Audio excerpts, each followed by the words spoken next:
بہت ہی اہم مسئلہ ہے جس کی طرف علماء بھی، طلباء بھی، محدثین بھی، کافی حضرات یوٹیوب پر اور سوشل میڈیا پر جو ہے مسئلہ چل رہا ہے۔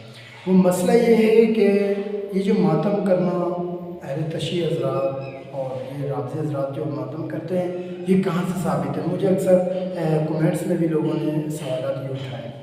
تو میرے بھائیوں، سب سے بڑی جو پہلی بات ہے، میں اختلافات کی دنیا میں جاتا نہیں ہوں، میں اختلافات کرتا نہیں ہوں، کسی سے میرا کوئی اختلاف نہیں ہے، ٹھیک ہے۔ لیکن ایک جو بات ہے اس پر ہم نے تاریخ اٹھانی ہے اور محدثین کی رائے لینی ہے کہ محدثین کیا کہتے ہیں۔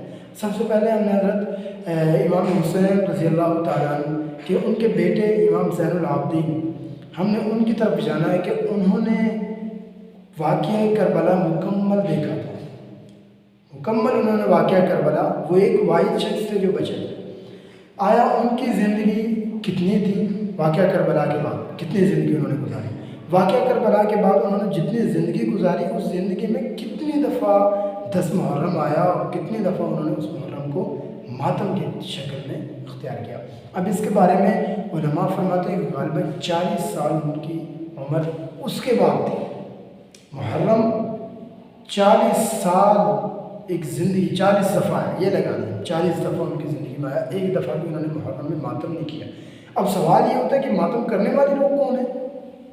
جی دیکھیں، ماتم کرنا یہ کسی کہیں سے کوئی راوی نہیں ہے، کوئی حدیث نہیں ہے، کوئی کسی قسم کا کوئی ہمارا یہ ایک نیا فرقہ بنا ہے اہل تشیع۔ حضرت امام حسن رضی اللہ تعالیٰ عنہ، حضرت امام زینب رضی اللہ تعالیٰ عنہا کی جو بددعا تھی وہ ان لوگوں کو لگ چکی اور وہ یہ کام کر رہے ہیں بھئی اپنے آپ کو مارنا اور یہ وغیرہ وغیرہ۔